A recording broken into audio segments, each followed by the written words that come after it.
Hey, sorry I look so rough in the video, guys. I did not even look in the mirror before I did that. I was honestly testing the angle of the camera to see if it was even going to line up with where I was sitting. And I just sat down and I was like, just pretend like you're doing the video. And I started talking and I just couldn't stop. And because it is so raw and it is so real, I just want to keep the original video. Bear with me on this one. Oh wow, it's really hard filming with this phone because this light is so bright in my face. So I'm going to be talking about how I went to jail and what I did in jail, which is not something you hear about very often. So I go to jail for possession of meth with intent to distribute, and it's not funny, but oh, the whole thing is just so crazy. So me and this girl get into it. Long story short, we get into it and we end up in lockdown, both of us. It was a physical fight. It didn't last long. They broke it up. So once we got over there and I realized that it was a cell where you are in there completely by yourself, because I had never been in lockdown before. This was my first time. This was the whole reason that I never told them when I got there that I was detoxing from heroin, because I didn't want to go to the infirmary and be stuck in a cell. Plus, you're in a cell with other girls that are detoxing or pregnant. They don't feel good. I mean, it's just like, that's exactly what I was trying not to do, was to be in a cell, basically. You are in lockdown in the cell for 23 hours a day. You get to come out for 1 hour, one very strict hour, to take a shower, do whatever you have to do. It is so disgusting. Everything just smells like, I don't even know how to describe the uniforms. Some kind of chemical or something on them, like mixes with like your body odor, because you know, if you haven't gone to the store yet, you don't have deodorant, and it just all mixes together, and it is just like the nastiest smell, and you smell like that all the time. And that's why when people get out, like the first thing they want to do is take a shower. It doesn't matter who you are. Like, I think if you've ever been to jail for any like extended amount of time, you know, 2 or more days, you know that smell. I don't know how many times I would have those the short sleeve uniform that they give you in county jail, and I would just be literally like drenching, pouring sweat under those things from detoxing. So you get to come out for 1 hour a day, and that's, you know, you can walk around, you can exercise, you can make your phone calls. Well, I came out and did the same thing every time for the first like 5-6 days, something like that. And I would come out, I would get ready, take a shower. You know, I was coming out at 11 p.m. So by then, like, the phones were shut off at 10 p.m. It was just the most lonely time. Like, it just broke me down, like, mentally and physically. Like, I remember, like, I was trying so hard to get comfortable and I couldn't. This is so hard to talk about and to admit this, but like, I had my head like down to like the bottom of the door, but on the mat, so I could hear everything that was going on. I was just like so sure that they were gonna come in and say my name, and that somebody was gonna come and get me out. And I did this for days. They would come in and they would slide it through, like, you know, the tray and the door. And it's so lonely. You can't sleep, number one, because I was detoxing. But even if I could have, like, caught, like, any kind of sleep, like, the girls are in there literally singing at the top of their lungs. They're screaming, they're banging, just yelling. They're so loud. And like, finally, I remember this one girl, I was like, shut the up, you cannot even sing. I had it, and it was the same one, and it was like 4 days, I've just held it so much in. I remember I got up on the top bunk, and I was just looking out the little window with the steel, like, cage over it. And I just remember thinking, like, how can I break out of here? People have done it before, like, and then I'm like, what are you thinking? Like, even if you could break out of here, it would take, like, months and months of planning, and you know what I mean? Like, but that's what it does to you. You're in there with nothing but your thoughts. And half of the way into the day 4, I started thinking about something in particular that I was going to do. I kept thinking, you know, if I do this, maybe I can get to the hospital, and they always have a phone in the room and I can call my dad, or, you know, because maybe if it's a free phone call, because they're not free in lockdown. At this point, I was willing to do anything to get out of there. I mean, lockdown is no joke, and people that have to spend any longer than even a week, I don't think they realize. I don't think the people that realize like what lockdown does to you. I think every officer should have to spend 2 days at the least. I think it should be mandatory. By then, like, all hope was like lost. I was thinking of any way I could to get out, and I started thinking if I did this, you know, get to the hospital, make the phone call, hopefully get out. So every time I would think about it, I would just get so nervous. I would get butterflies in my stomach. Quit thinking about it and just do it. So the 6th day came, and I went out. I took a shower. I was on the top again in lockdown. I was on the top, so I went down the stairs. I took a shower, went back up. I went over by the balcony, and I just stood there. And I looked around, and everyone else was already laying down reading books or whatever, because I was like the last one out for the night. I was like, this is the perfect time. Like, you know, I just kept thinking to myself, like, you're a bitch if you don't.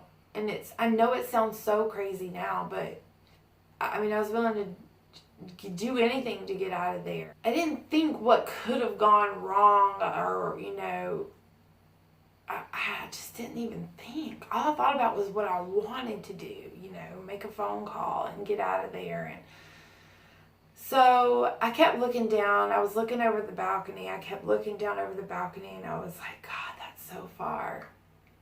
I'm sure I'm trying to lead up to the point slowly, but, you know, I'd already been thinking about this for a day and a half, and I couldn't think about it anymore. I had to either do it or just not do it. Like, you know, the silver metal tables were down there, but right down below where I was looking, there was not a table. So I stood back, and I put one leg over the railing. Like, I kind of climbed up and put one leg over the railing. And, like, the window was, like, way up. It was far off, but it was, like, high up. And it was, like, that mirror glass, so you couldn't really see if somebody was in there. I kind of stayed in that position for a few minutes to see, is somebody going to rush in here? You know, don't do it, don't do it. Well, nobody said anything. Nobody came in. Nobody, nothing. So I put my other leg over the railing. So at this point, both of my legs are on the opposite side of the railing that they should be, and I am holding on with my hands backward like this. And I just kept saying in my mind, you're a bitch if you don't. You're a bitch if you don't. I sat up there for probably a good 4 or 5 minutes, but what seemed like forever, contemplating doing this. And finally, I don't know what got into me. I don't know what jumped into me or in my head. But the next thing I know, I was on the floor screaming bloody murder in pain. I could not get up. I could not walk. My feet had this intense, sharp, just pain go up through them. I had jumped off the balcony, and I had broken both of my heels, which at the point I did not know that yet. They had taken me to the infirmary to wait. I think an ambulance did come and pick me up, and then at that point, they took me to the hospital. I never got to use the phone. The doctor did x-rays and told me that my heels were completely shattered. I probably would not walk for at least 10 months. I would need surgery on both heels. The officers were standing outside the door, and I remember they were saying, were you trying to see Brad Pitt? Legends of the Fall. I mean, I don't even know if I'm going to use this video or not. Like, I'm just trying to even see if the camera angle is working. So if it does, I'm just going to go ahead and set it through, because I've tried to do this video so many times, and it's just time to get it out there. So I know I look horrible, and, you know, I have a picking disorder. So if you see this I will, if you have any questions, just put them below in the comment section, and I will answer them. I'll even do a video about that if anyone cares to hear that. But it just stems from so much trauma, I think, and stress, and it's gotten so much better, but that's a different story.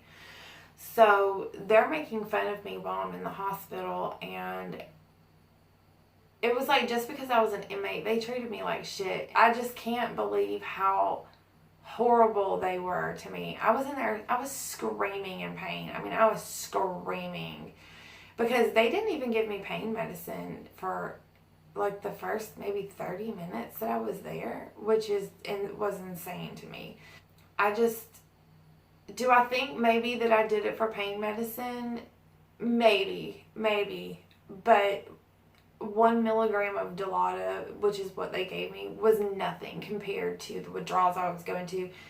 Now on top of this new pain I was going through. So they put stents on my feet. It was time to go. I remember they put me in a wheelchair. They rolled me out to one of the entrances, and they had to take me to Keystone Hospital. If anyone knows anything about Georgia and Cobb County area, they had to take me to Keystone because it's a trauma-approved hospital. I had to climb in the police car and lay down in the back with 2 broken heels with stents on them. And then when I got back to the jail, they put me in a padded room for 3 days. That was their answer to what I did. That was what because they said I was suicidal, and I kept telling them I didn't do it. I wasn't trying to kill myself. And they kept asking, well, why did you do it? And I was like, I just wanted to talk to my dad. I just wanted out.